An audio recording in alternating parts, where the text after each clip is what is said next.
Hello friends, स्वागत है आपका मेरे यूट्यूब चैनल में।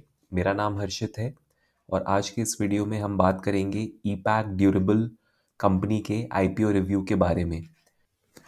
तो वीडियो स्टार्ट करने से पहले इस वीडियो को लाइक कर दें और मेरे यूट्यूब चैनल को सब्सक्राइब कर दें ताकि आगे भी आपको नए आईपीओ से रिलेटेड इन्फॉर्मेशन मिलती रहे।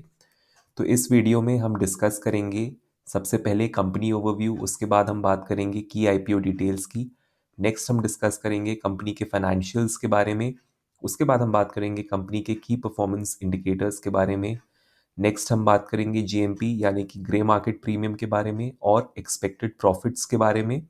फाइनली हम बात करेंगे कंक्लूजन की कि आपको इस आईपीओ में अप्लाई करना चाहिए या नहीं। तो सबसे पहले हम बात कर लेते हैं कंपनी ओवरव्यू की। तो कंपनी 2019 में फाउंड हुई थी और ये कंपनी ओरिजिनल डिज़ाइन मैन्युफैक्चरर है रूम एयर कंडीशनर्स की।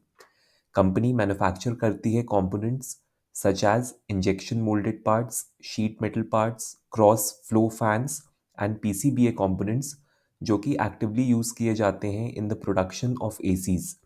इसके अलावा कंपनी ने एक्सपैंड किया है अपना business into the small domestic appliance market और करेंटली कंपनी डेवलप और प्रोड्यूस करती है induction hobs, blenders and water dispensers. Company की 4 प्रोडक्शन फैसिलिटीज़ हैं देहरादून में और एक मैन्युफैक्चरिंग फैसिलिटी है भिवाड़ी राजस्थान में। एज ऑफ मार्च 2023 कंपनी के 734 फुल टाइम एम्प्लॉयज़ थे। अब हम बात कर लेते हैं की आईपीओ डिटेल्स की। तो इस आईपीओ की डेट 19 जैन से लेके 24 जैन है। जो प्राइस बैंड है वो ₹218 टू ₹230 पर शेयर है। जो लॉट साइज़ है वो 65 शेयर्स का है, इसलिए एक लॉट को खरीदने के लिए लगभग ₹14,915 रिक्वायर्ड होंगे। जो रिटेल इन्वेस्टर्स हैं मैक्सिमम 13 लॉट्स के लिए अप्लाई कर सकते हैं। जो इशू साइज़ है वो लगभग ₹640 करोड़ है। जो इशू टाइप है वो फ्रेश इशू है 400 करोड़ रुपीस का और ऑफर फॉर सेल है ₹240 करोड़ का। अलॉटमेंट डेट जो है इस आईपीओ की वो 25 जनवरी है। रिफंड डेट 29 जनवरी है और credit of shares to demat account, अगर इनकेस आपको आईपीओ में अलॉटमेंट मिलता है तो 29 जनवरी को शेयर्स आपके डीमैट अकाउंट में क्रेडिट कर दिए जाएंगे। लिस्टिंग डेट जो है वो 30 जनवरी है एंड फाइनली जो लिस्टिंग होगी वो बीएसई और एनएसई दोनों पे होगी। नेक्स्ट हम बात कर लेते हैं कंपनी की फाइनेंशियल इन्फॉर्मेशन की। तो यहाँ पे हमने 3 साल का डेटा लिया हुआ है, FY 2021, FY 2022 एंड FY 2023 और ये जो डेटा है ये करोर्स में है। सबसे पहले हम बात कर लेते हैं कंपनी के एसेट्स की। तो कंपनी के एसेट्स कंटिन्यूसली इंक्रीज कर रहे हैं जो कि एक पॉजिटिव साइन है बिजनेस के लिए। नेक्स्ट हम बात करते हैं कंपनी के रेवेन्यूज़ की। तो जैसा कि आप देख सकते हैं रेवेन्यूज़ भी कंसिस्टेंटली इंक्रीज कर रहे हैं जो कि अगेन एक पॉजिटिव साइन है इन्वेस्टर्स के लिए जो इस आईपीओ में इन्वेस्ट करना चाहते हैं। प्रॉफिट आफ्टर टैक्स भी कंटिन्यूसली इंक्रीज कर रहे हैं, अगेन एक पॉजिटिव साइन है। नेट वर्थ भी जो है कंपनी की कंटिन्यूसली इंक्रीज हुई है, अगेन ये भी एक अच्छा साइन है बिजनेस के लिए। फाइनली हम बात करते हैं कंपनी की टोटल बोरोइंग्स की। तो टोटल बोरोइंग्स यहाँ पे कंपनी की इंक्रीज हुई हैं, ये एक नेगेटिव साइन है क्योंकि ये दिखाता है कि कंपनी पे जो डेट है यानी कि जो लोन्स हैं वो इंक्रीज हो रहे हैं और ये बिजनेस के लिए एक नेगेटिव साइन हो सकता है। अब हम बात कर लेते हैं कंपनी के की परफॉर्मेंस इंडिकेटर्स की। तो जो कंपनी का रिटर्न ऑन इक्विटी यानी कि आरओई है वो लगभग 14.68% है। कंपनी का आरओसीई यानी कि रिटर्न ऑन कैपिटल एम्प्लॉयड 11.85% है। डेट टू इक्विटी रेशियो 1.58 का है। रिटर्न ऑन नेटवर्थ 14.68% है और price to book value ratio 4.98 का है। तो usually R O E, R O C E and R O N W अगर 15% से ज़्यादा होता है तो वो अच्छा कंसिडर किया जाता है। और यहाँ पे अगर हम नंबर्स देखें, जो आर ओ ई है 14%, आर ओ सी ई 11.8% और आर ओ एन डब्ल्यू 14.6%, तो वो लगभग एवरेज हैं, बहुत अच्छे नंबर्स नहीं हैं। अब हम बात करते हैं डेट टू इक्विटी रेशियो की। तो debt to equity ratio less than 1 अच्छा कंसिडर किया जाता है। तो कंपनी का जो डेट टू इक्विटी रेशियो है वो 1.58 है जो थोड़ा ज़्यादा है। इसका मतलब है कि कंपनी पे डेट ज़्यादा है। अब हम बात करते हैं price to book value ratio की। तो price to book value ratio less than 3 usually अच्छा कंसिडर किया जाता है और साइन होता है अंडर वैल्यूड स्टॉक का। यहाँ पे जो कंपनी का price to book value ratio है वो 4.98 का है जो कि ज़्यादा है। अब हम बात कर लेते हैं कंपनी के ईपीएस और पीई रेशियो की। तो जो कंपनी का पोस्ट आईपीओ ईपीएस है वो 0.55 है, जो कि काफ़ी कम है। और जो कंपनी का पीई रेशियो है वो 415 है, जो कि एक बहुत ही हाई पीई रेशियो है।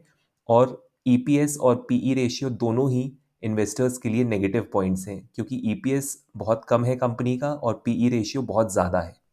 अब हम बात कर लेते हैं कंपनी के ग्रे मार्केट प्रीमियम और एक्सपेक्टेड प्रॉफिट्स की। तो जो कंपनी का ग्रे मार्केट प्रीमियम है वो ₹27 है, और ये डेटा एज ऑफ 23 जनवरी लिया गया है। इसलिए जो कंपनी का जीएमपी है वो 11.74% है, क्योंकि कंपनी का जो शेयर प्राइस है वो ₹230 है। तो जैसा कि हम वीडियो में पहले भी डिस्कस कर चुके हैं कि लॉट साइज़ जो है वो 65 शेयर्स का है, और प्राइस बैंड ₹218 टू ₹230 पर शेयर है। इसलिए funds required for one lot ₹14,950 हैं। और एस्टिमेटेड लिस्टिंग प्राइस जो है वो 230 प्लस जीएमपी, यानी कि 230 प्लस 27, यानी कि ₹257 हो सकता है। इसलिए जो expected listing gains on one lot हैं वो 65 इंटू जीएमपी, यानी कि 65 इंटू 27, ₹1755 हो सकते हैं। और ये ₹1755 आपके इन्वेस्टमेंट का 11.74% है, यानी कि आपको आपके इन्वेस्टमेंट पे 11.74% के प्रॉफिट्स हो सकते हैं। और अगर आप 13 लॉट्स में अप्लाई करते हैं और आपको अलॉटमेंट भी मिल जाता है, तो जो आपके expected listing gains on 13 lots हैं वो ₹22,815 हो सकते हैं। तो अब फाइनली बात कर लेते हैं कंक्लूजन की कि क्या आपको इस आईपीओ में अप्लाई करना चाहिए या नहीं। तो क्योंकि इस आईपीओ का जीएमपी अभी सिर्फ 11.7% है, तो इन्वेस्टर्स अभी वेट कर सकते हैं आखिरी दिन के लिए, और आखिरी दिन में अप्लाई कर सकते हैं, यानी कि 24 जनवरी को अप्लाई कर सकते हैं after checking the subscription status and GMP. तो अगर आईपीओ ओवर सब्सक्राइब्ड है और जीएमपी 50% से ज़्यादा है लास्ट डे पे, तो यूजुअली ये कहा जाता है कि जो चांसेस ऑफ लिस्टिंग गेन है वो इंक्रीज हो जाते हैं। अगर हम 23 जनवरी का सब्सक्रिप्शन डेटा देखें तो आईपीओ 3.8 टाइम्स ओवर सब्सक्राइब हो चुका है, जो कि एक पॉजिटिव पॉइंट है। तो अगर आईपीओ 24 जनवरी को भी ओवर सब्सक्राइब्ड रहता है और जीएमपी 50% से ज़्यादा रहता है, जिसके चांसेस अभी कम लग रहे हैं क्योंकि अभी करंट में जीएमपी सिर्फ 11.7% का चल रहा है। तो आप लास्ट डे पे ये चेक करें कि क्या जीएमपी 50% से ज़्यादा है और आईपीओ ओवर सब्सक्राइब्ड है, तभी आप अप्लाई करें, जिससे कि आपके लिस्टिंग गेन के चांसेस इंक्रीज हो जाएंगे। फाइनली ये एक इन्वेस्टमेंट एडवाइस नहीं है। इन्वेस्टर्स अपना ड्यू डिलिजेंस करें और रिसर्च करें, एंड ऑल्सो अपने फाइनेंशियल एडवाइज़र को कंसल्ट करें before investing in this IPO. तो उम्मीद करता हूँ कि आज का वीडियो आपको पसंद आया होगा। अगर वीडियो पसंद आया है तो इसे लाइक करें, अपने फ्रेंड्स और फैमिली के साथ शेयर करें, और मेरे यूट्यूब चैनल को सब्सक्राइब करें। बेल आइकन को भी प्रेस करें ताकि आपको नए वीडियोस का नोटिफिकेशन मिलता रहे। Thank you.